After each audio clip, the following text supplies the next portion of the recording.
Hello friends, welcome to my YouTube channel KL study friends. MP TET वर्ग 2 science की ये हमारी topic जो सेकंड आपका सिलेबस में दिया गया है, मेजरमेंट अर्थात मापन। तो उसकी ये हमारी क्लास सेकंड है, ठीक है। इससे पहले हमारी फर्स्ट क्लास हो चुकी थी जिसमें हमने मापन के बारे में आपको बिल्कुल बेसिक से बताया हुआ था कि विज्ञान क्या कहलाता है। फिर आपका जो भौतिक विज्ञान के अंतर्गत आपका यांत्रिकी जो आता है, 8 पार्ट्स में डिवाइड किया गया है भौतिकी को पढ़ने की दृष्टि से या पढ़ने की सुविधा के लिए। तो सारी चीज़ें आपको बताई थी। और भौतिक राशियाँ क्या होती हैं, मूल भौतिक राशियाँ होती हैं, कुछ व्युत्पन्न भौतिक राशियाँ होती हैं।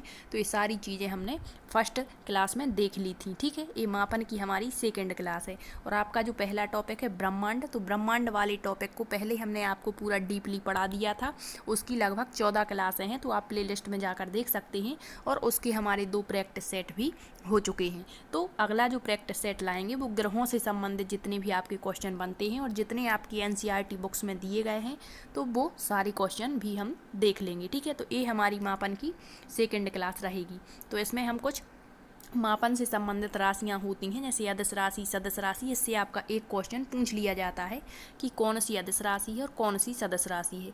इसके बाद हम पढ़ेंगे मापन की जो पद्धतियाँ हैं। MKS पद्धति होती है क्या, FPS पद्धति क्या होती है, MKS पद्धति क्या होती है, और वर्तमान में जो प्रचलित है SI पद्धति, ये क्या होती है, ठीक है। और यहाँ पर हम देख लेंगे मूल मात्रक। फिर नेक्स्ट सेशन रखेंगे, उसमें हम अन्य चीज़ों को डिस्कस करेंगे, ठीक है। तो देखते हैं, सबसे पहले यहाँ पर भौतिक राशियाँ 2 प्रकार की होती हैं। तो अब आपने यदि क्लास फर्स्ट देखी है तो आप समझ चुके होंगे कि भौतिक राशियाँ क्या कहलाती हैं। तो जितना भी हम जो कुछ भी हमारे ब्रह्मांड में जो चीज़ें देख पा रहे हैं, महसूस कर पा रहे हैं, वो सारी आपकी भौतिक राशियाँ होती हैं, ठीक है। अब यहाँ पर दिया है कि जो भौतिक राशियाँ हैं, आप किसी भी बुक्स को उठा करके यदि पढ़ेंगे तो वहाँ यहीं से स्टार्ट होता है कि भौतिक राशियाँ 2 प्रकार की होती हैं, अदिश राशियाँ और सदिश राशियाँ, ठीक है। तो आपको बता दें कि इससे पहले आपको मूल भौतिक राशियाँ जाननी चाहिए और आपके मूल मात्रक क्या होते हैं। फिर आपकी व्युत्पन्न राशियाँ और व्युत्पन्न मात्रक, ये 4 चीज़ें आपको फर्स्ट सेशन में बता दी हैं, तो आप देख लें एक बार। अब हम देखते हैं अदिश राशियाँ, स्केलर्स आपकी जो क्वांटिटीज़ होती हैं, और सदिश राशियाँ वेक्टर्स क्वांटिटीज़ क्या होती हैं। तो अदिश और सदिश नाम से ही स्पष्ट है। यदि आप इसके नाम को समझ पाते हैं तो फिर आप किसी भी क्वेश्चन का आंसर गलत नहीं करेंगे और आपको एक क्वेश्चन यहाँ से आना ही आना है, क्योंकि ये बहुत ही इंपॉर्टेंट सेशन है। तो सबसे पहले देख लेते हैं अदिश राशियाँ मतलब स्केलर्स क्वांटिटीज़ क्या होती हैं। तो वैसी भौतिक राशियाँ जिनमें केवल परिमाण होता है, दिशा नहीं होती, उसे अदिश राशि कहते हैं। तो यहाँ अब जब आप परिमाण को जानेंगे कि आपका परिमाण क्या होता है, तो आप आसानी से अदिश राशियों को पहचान जाएंगे, ठीक है। तो परिमाण को यदि आपने CDP में पढ़ा होगा, आपकी वृद्धि और विकास के बारे में, तो जो वृद्धि होती है वो परिमाणात्मक होती है। परिमाणात्मक का मतलब होता है संख्या के द्वारा इसे हम प्रदर्शित कर सकते हैं, ठीक है। जिसको एक संख्या के माध्यम से हम डिनोट करते हैं वो आपकी परिमाण कहलाता है। तो जो अदिश राशियाँ होती हैं उसमें अदिश में क्या दिया है, अदिश मतलब दिशा नहीं होगी, अदिश है मतलब दिशा नहीं है, केवल क्या है, परिमाण है। तो वो क्या होती है, आपकी अदिश राशि कहलाती है। जैसे एग्जाम्पल के जरिए आपको बता दें कि अदिश राशियाँ कौन कौन सी होती हैं, ठीक है। तो जैसे यहाँ पर दिया है ऊर्जा, तो ऊर्जा को हम क्या कहेंगे, एक अदिश राशि है। यहाँ पर हमने ट्रिक भी बनाई है ताकि आपको यदि इस तरीके से याद नहीं होते तो आप ट्रिक के, वैसे आपको ट्रिक पर डिपेंड नहीं रहना है, वो तो बिल्कुल इसलिए बना दी है ताकि यदि आपको मतलब क्वेश्चन के जल्दी आंसर लगाने हैं तो उसके लिए बेस्ट रहती है, ठीक है। तो वैसी भौतिक राशियाँ जिनमें केवल परिमाण होता है, दिशा नहीं होती है, वो अदिश राशियाँ कहलाती हैं। जैसे यहाँ दिया है ऊर्जा, समय, आयतन, द्रव्यमान, ताप, कार्य, चाल, विद्युत धारा, दाब, दूरी, ये सभी क्या हैं, अदिश राशियाँ हैं। अब एक एग्जाम्पल आपको बताती हैं। जैसे यहाँ दिया है ऊर्जा, या फिर हम समय को ले लें। समय है तो जैसे हमने आपसे कहा कि समय जैसे 5 बज गए हैं, कितने बज गए हैं, 5 बज गए हैं, ठीक है। तो यहाँ पर केवल इसमें परिमाण है, कैसे, इसे हमने संख्या के द्वारा डिनोट किया, मतलब ये परिमाण हो गया। लेकिन हमें ऐसा कभी नहीं कहते कि 5 बज गए हैं पूर्व दिशा में, ऐसा कहते क्या, नहीं। तो इसमें दिशा नहीं होती, तो ये क्या हो गई, आपकी अदिश राशि हो गई। जैसे आपसे कह दिया ऊर्जा ऊर्जा, तो आपसे कह दिया कि इसके पास में कितनी एनर्जी है, ठीक है, मतलब इस तरीके से एक संख्या के रूप में हमने इसे व्यक्त कर दिया, या कितने किलो कैलोरी एनर्जी है, कैलोरी में व्यक्त इसको करते हैं, ठीक है। तो ये क्या हो गई आपकी ऊर्जा। ऐसा नहीं कहते कि किस दिशा में इसकी ज़्यादा एनर्जी है, किस दिशा में, मतलब पूर्व दिशा में या पश्चिम दिशा में, ठीक है। इसके बाद ताप दिया है, कार्य दिया है, तो आप नाम से ही पहचान सकते हैं। जैसे कह दिया विद्युत धारा, तो आप कहेंगे कि इस मतलब जो विद्युत धारा है इसका जो लेवल है वो क्या है, ठीक है। ऐसा नहीं कहेंगे कि इस दिशा में विद्युत धारा इतनी है या इतनी है, दाब, दूरी, तो ये सारी चीज़ें आप ट्रिक के माध्यम से कैसे याद रखेंगे। जैसे दिया है उस आर्द्रता को चाबी दो, ऊ से हो जाएगा ऊर्जा, सा से हो जाएगा समय, आर्द्रता में आ से आयतन, द्रा से द्रव्यमान, ता से ताप, का से हो जाएगा कार्य, चा से हो जाएगा चाल, बी से हो जाएगा विद्युत धारा, और दाब, दा से दाब और दूरी। तो ये सभी क्या है आपकी अदिश राशियाँ हैं। ये मात्र याद रखने के लिए आपको बता दी है ट्रिक, ठीक। तो आप अदिश राशि समझ गए होंगे जिसमें केवल परिमाण होता है, दिशा नहीं होती है, ठीक। नेक्स्ट है आपकी सदिश राशियाँ, जिसे वेक्टर क्वांटिटीज़ कहते हैं। तो वैसी भौतिक राशियाँ जिनमें परिमाण तो होगा ही, साथ ही साथ में दिशा भी रहती है, और जो इन दोनों के योग के निश्चित नियमों के अनुसार जोड़ी जाती हैं, उन्हें सदिश राशियाँ कहते हैं। अब इसे हम एक एग्जाम्पल के जरिए भी समझ सकते हैं। जैसे हमने कहा यहाँ पर विस्थापन दिया है आपका, ठीक है, इसके एग्जाम्पल से आपको बताते हैं। जैसे हमने विस्थापन को यहाँ पर एग्जाम्पल के जरिए लिया, तो विस्थापन में आप क्या कहते हैं, परिमाण भी व्यक्त करेंगे कि इस दिशा में इतना विस्थापन, मतलब हमने जैसे कोई वस्तु है उसको खिसकाया, ठीक है, तो किस दिशा में खिसकाया और कितना खिसकाया, मतलब दोनों चीज़ें आ गई। कितना मतलब मान के चलो हमने 5 मीटर खिसकाया, और पूर्व दिशा में, तो ये दोनों चीज़ें आ गई ना, पूर्व ये दिशा हो गई आपकी, और 5 ये क्या हो गया आपका परिमाण हो गया। तो ये होता है विस्थापन, ठीक है। नेक्स्ट है जैसे दिया है वेग, तो वेग मान के चलिए कोई व्यक्ति कहीं जा रहा है, ठीक है, तो वो कितने वेग से जा रहा है और किस दिशा में जा रहा है, तो दोनों चीज़ें हो गई।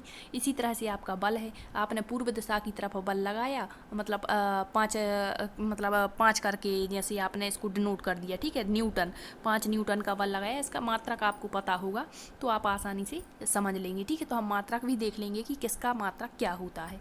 तो सदिश और अदिश राशियाँ आपको आसानी से समझ में आ चुकी होंगी। सदिश मतलब जिसमें दिशा के साथ साथ परिमाण भी होता है, और अदिश मतलब जिसमें दिशा नहीं होती, केवल परिमाण होता है। अब नाम से ही आप बता देंगे। फिर इसकी हम ट्रिक देख लें कि सदिश राशियाँ कौन कौन सी हैं। तो ट्रिक है संत विवेक को बस में करो। तो संत से आपका संवेग हो गया, ता से त्वरण हो गया, विवेक के वी से विस्थापन, बे से वेग हो गया, को से कोणीय संवेग और बल हो गया, ठीक है। तो ये सारी चीज़ें याद रखेंगे आप। अब हम देख लेते हैं मात्रक की पद्धतियाँ। यहाँ से आपका क्वेश्चन बन जाता है। तो जो भौतिक राशियाँ हैं हमारी, अब आप समझ गए हैं कि भौतिक राशियाँ क्या होती हैं। अब कहीं भी आपको यदि ऐसा देखने को मिले कि भौतिक राशियाँ, तो आपके माइंड में सारी चीज़ें क्लिक होनी चाहिए कि भौतिक राशियाँ, मूल राशियाँ क्या होती हैं, इसके बाद आपके व्युत्पन्न राशियाँ क्या होती, सदिश और अदिश क्या होती हैं, आप बिल्कुल डायरेक्टली माइंड में क्लिक करके बता सकते हैं। अब यहाँ दिया है कि जो भौतिक राशियाँ हैं आपकी, इनको मापने के लिए 4 पद्धतियाँ प्रचलित हैं। भौतिक राशियाँ क्या हो गई आपकी, अब आपको बता दिया है, ठीक है। तो इसको मापने के लिए कितनी पद्धतियाँ प्रचलित हैं, 4 हैं। कौन कौन सी, तो सबसे पहली जो पद्धति है वो है आपकी CGS पद्धति।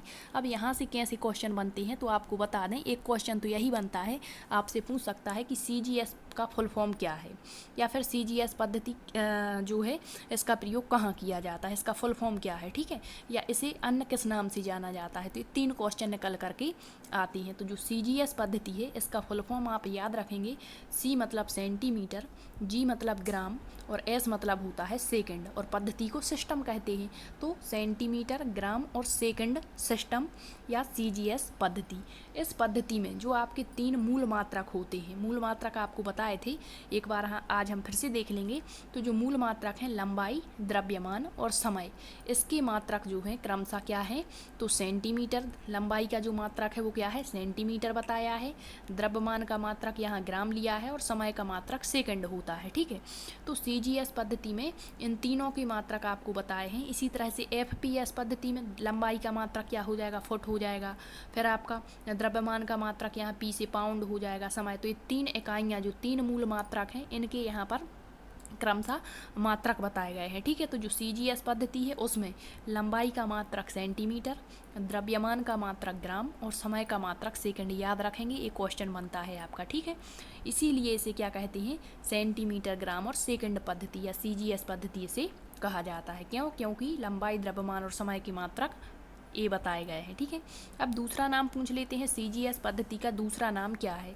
तो इसे फ्रेंच या मीट्रिक पद्धति के नाम से भी जाना जाता है। दूसरी पद्धति है आपकी FPS पद्धति, इसका फुल फॉर्म होगा फुट पाउंड सेकंड सिस्टम। तो इस पद्धति में वही आपके 3 मूल मात्रक लंबाई, द्रव्यमान और समय के क्रमशः क्या है? तो लंबाई का मात्रक यहाँ फुट बताया है, द्रव्यमान का पाउंड और समय का मात्रक सेकंड होता है। इसका दूसरा नाम क्या है FPS का? तो ब्रिटिश पद्धति है, याद रखना, ये पूछा जाता है। नेक्स्ट है MKS पद्धति। MKS पद्धति में इसका फुल फॉर्म होगा मीटर किलोग्राम सेकंड सिस्टम। तो इस पद्धति में वही 3 मात्रक आपकी लंबाई, द्रव्यमान और समय की मात्रक क्या बताए गए हैं? तो लंबाई का बता दिया मीटर, द्रव्यमान का बता दिया किलोग्राम और समय का बता दिया सेकंड। अब क्वेश्चन यहाँ से ये भी बन सकता है कि वह कौन सी पद्धति है जिसमें लंबाई का मात्रक मीटर बताया गया है? तो आपको याद रखना है MKS पद्धति। पूछ सकते हैं वह कौन सी पद्धति है जिसमें आपकी लंबाई का मात्रक फुट बताया गया है? तो आपकी FPS पद्धति। तो क्वेश्चन कहीं से आ जाए, यदि आपके कॉन्सेप्ट क्लियर हैं तो आप आसानी से आंसर दे देंगे। ठीक है, तो MKS पद्धति हो गई। अब देखते हैं SI पद्धति जो वर्तमान में चल रही है। तो इसका फुल फॉर्म याद रखेंगे आप। SI मतलब इसे कहते हैं सिस्टम इंटरनेशनल यूनिट्स, अंतर्राष्ट्रीय मात्रक पद्धति हिंदी में कहते हैं। अब सन 1960 ईस्वी में अंतर्राष्ट्रीय मापतौल का अधिवेशन हुआ था, तो उसमें SI पद्धति को स्वीकार किया गया है और इसका पूरा नाम इस अधिवेशन में क्या बताया गया था? D system international D units. वास्तव में जो यह पद्धति है, तो ये क्वेश्चन पिछली बार पूछा गया था कि आपकी जो SI पद्धति है वो किस पद्धति का परिवर्धित रूप है? तो जो आपकी MKS पद्धति है मीटर किलोग्राम सेकंड वाली, इसी को संशोधित और परिवर्धित करके आपकी SI पद्धति विकसित की गई है। आजकल इसी पद्धति का प्रयोग किया जाता है और इस पद्धति में कितने मात्रक बताए गए हैं? तो ऐसा नहीं है कि इसमें लंबाई, द्रव्यमान और समय की मात्रक बता दिए गए हों, नहीं। इस पद्धति में आपकी SI पद्धति में 7 मूल मात्रक और 2 संपूरक मात्रक मतलब सप्लीमेंट्री यूनिट्स जिसे हम घन कोण कहते हैं, ठीक है, रेडियन और स्टेरेडियन। तो आपको याद रखना है, एक क्वेश्चन ये बनता है आपका कि 7 मूल मात्रक जो हैं और 2 संपूरक मात्रक किस पद्धति के द्वारा विकसित किए गए हैं? तो वो आपकी SI पद्धति है। एक क्वेश्चन बनता है कि जो SI पद्धति है वो भारत में कब से लागू की गई? तो 1 अप्रैल 1957 से। एक क्वेश्चन आपको याद रख लेना है। ठीक है, तो 7 मूल मात्रक कौन कौन है वो हम देख लेते हैं अब। तो SI पद्धति के 7 मूल मात्रक निम्न हैं। तो मूल मात्रा को क्या कहते हैं? Fundamental units. तो ये नाम याद रखने हैं कि 7 मूल मात्रक क्या हैं और फिर इनके मात्रक क्या होते हैं। जैसे यहाँ दिया है लंबाई, तो ये तो हो गई आपकी क्या? मूल राशि, हमने पढ़ा था मूल राशि, और इसका जो मात्रक होगा वो होगा मीटर, तो इसे क्या कहेंगे हम? मूल मात्रक कहेंगे। तो प्रत्येक मूल राशि का मूल मात्रक होता है, ये हमने फर्स्ट क्लास में देखा था। तो यहाँ 7 मूल मात्रक के नाम याद रखेंगे। सबसे पहला लंबाई, द्रव्यमान, समय, विद्युत धारा, ताप, ज्योति तीव्रता और पदार्थ की मात्रा। ये 7 क्या हैं आपकी? मूल मात्रा, मूल क्या है? राशियाँ हैं। अब मूल मात्रक, प्रत्येक मूल राशि का क्या होगा? एक मूल मात्रक होगा। तो आपसे अब पूछ ले कि लंबाई का मात्रक क्या है? तो लंबाई का है मीटर। एक क्वेश्चन यहाँ से 100% आएगा आपका। ठीक है, तो लंबाई को लेंथ कहते हैं और इसका मूल मात्रक होता है मीटर। नेक्स्ट है द्रव्यमान, जिसे मास कहते हैं। द्रव्यमान का मूल मात्रक क्या है? किलोग्राम। इसके शॉर्ट फॉर्म भी याद रखना, kg से डिनोट करते हैं। समय, टाइम का मूल मात्रक सेकंड, ऐसे प्रदर्शित करते हैं। विद्युत धारा अर्थात इलेक्ट्रिक करंट, विद्युत धारा का मूल मात्रक एम्पियर। एम्पियर पिछली बार पूछा गया था, एम्पियर को किस मतलब इसका संकेत चिन्ह क्या है? तो A है। ठीक है, नेक्स्ट है ताप, टेम्परेचर। इसका मूल मात्रक क्या है? तो केल्विन, K से डिनोट करते हैं।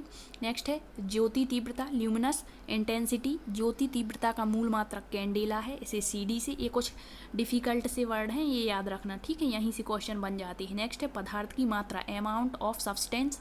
तो पदार्थ की मात्रा का मूल मात्रक होता है मोल, MOL से इसे डिनोट करते हैं। ठीक है, तो ये हुई आपकी मूल राशियाँ और ये हुए मूल मात्रक। तो SI पद्धति के द्वारा कितने मूल मात्रक बताए गए हैं? 7 मूल मात्रक बताए गए हैं। अब जो आपके 7 मूल मात्रक होते हैं, इन्हीं से आपके मिलकर के व्युत्पन्न मात्रक बनाए जाते हैं। जैसे एक एग्जाम्पल आपको दें, जैसे क्षेत्रफल हो गया। ठीक है, तो क्षेत्रफल जो होता है इसका यदि मात्रक पूछ लें आपसे, तो इसका मात्रक होता है वर्ग मीटर। तो आपने देखा कि मीटर तो आपका लंबाई का है और ये मूल मात्रक है, तो ये छोटी राशियों को माप सकता था, तो इसी को विकसित करके इसमें वर्ग लगा दिया गया, तो बड़ी बड़ी चीज़ों को ये माप सकता है। तो इससे मतलब आपकी मूल राशि से मिलकर क्या बन गया? आपकी व्युत्पन्न राशि बन गई और इसे क्षेत्रफल कह दिया गया। ठीक है, तो आपसे पूछ सकता है कि जो व्युत्पन्न मात्रक हैं वो किससे मिलकर के बने होते हैं, तो मूल मात्रकों से बनते हैं। तो ये तो हुए 7 मूल मात्रक जो एसआई पद्धति में बताए गए हैं, और 2 बताए गए हैं आपके संपूरक मात्रक, सप्लीमेंट्री यूनिट्स। तो वो कौन कौन से हैं, तो एक तो है रेडियन और दूसरा है स्टेरेडियन। तो पहले तो आपको यही याद रखना है कि जो एसआई पद्धति है उसमें 2 संपूरक मात्रक बताए गए हैं, कौन कौन से, रेडियन और स्टेरेडियन। तो ये भी पूछ लेते हैं कि कोण को क्या कहते हैं, तो कोण को रेडियन कहते हैं, और पूछ लेता है घन कोण, घन कोण को क्या कहते हैं, तो घन कोण को स्टेरेडियन कहते हैं। ये भी याद रखना। इनको संकेत चिन्ह याद रखना है आपको। रेडियन का RAD लिखते हैं। अब किसी वृत्त की त्रिज्या के बराबर लंबाई की, तो एक वृत्त होगा, उसकी एक त्रिज्या होगी, उसकी बराबर लंबाई की चाप, मतलब यहाँ से यदि हम चाप लगाते हैं तो उस केंद्र पर बनाया गया कोण 1 रेडियन होता है। और इस मात्रक का प्रयोग समतल पर बने कोण, ये याद रखना है। तो आपसे पूछ सकता है केवल कोण कहे तो रेडियन लगाना है, और समतल कोण कहे तो भी आपको रेडियन लगाना है। ठीक है, मापने के लिए किया जाता है। तो पूछेगा कि समतल पर बने कोणों को मापने के लिए किसका प्रयोग होता है, तो रेडियन का। नेक्स्ट है स्टेरेडियन, इसे SR से डिनोट करते हैं। और किसी गोले की सतह पर उसकी त्रिज्या के बराबर भुजा वाले वर्गाकार क्षेत्रफल द्वारा गोले के केंद्र पर बनाए गए घन कोण को स्टेरेडियन कहते हैं। तो घन कोण की बात करता है तो स्टेरेडियन। और यह ठोसीय कोणों, मतलब जो सॉलिड एंगल्स होते हैं, उनको मापने का मात्रक होता है। ठीक है, तो ये हुआ आपका रेडियन और स्टेरेडियन। इसके बाद आपके कुछ व्युत्पन्न मात्रक होते हैं, तो देख लेंगे कि किसका मात्रक क्या होता है। व्युत्पन्न मात्रक से एक क्वेश्चन बन जाता है, जैसे आपसे पूछ लेगा कि जो वेग है इसका एसआई मात्रक क्या है, तो इसकी मात्रक निकाल करके बताएंगे कि कैसे ये किन 2 मूल मात्रकों की सहायता से बनाया गया है, त्वरण क्या होता है, विस्थापन क्या होता है। ठीक है, तो ये सारी चीज़ें नेक्स्ट क्लास में हम डिस्कस करेंगे। और यदि आपको सेशन पसंद आता है तो शेयर ज़रूर करें, और आप प्रैक्टिस सेट जरूर लगाएं ब्रह्मांड वाले टॉपिक के, क्योंकि यदि आपने पूरा आपका डीपली ब्रह्मांड वाला टॉपिक कवर कर लिया है तो आपको प्रैक्टिस सेट लगाने चाहिए कि आप कितने क्वेश्चनों के आंसर दे पा रहे हैं। ठीक, और सेशन पसंद आए तो शेयर ज़रूर करें। Thank you.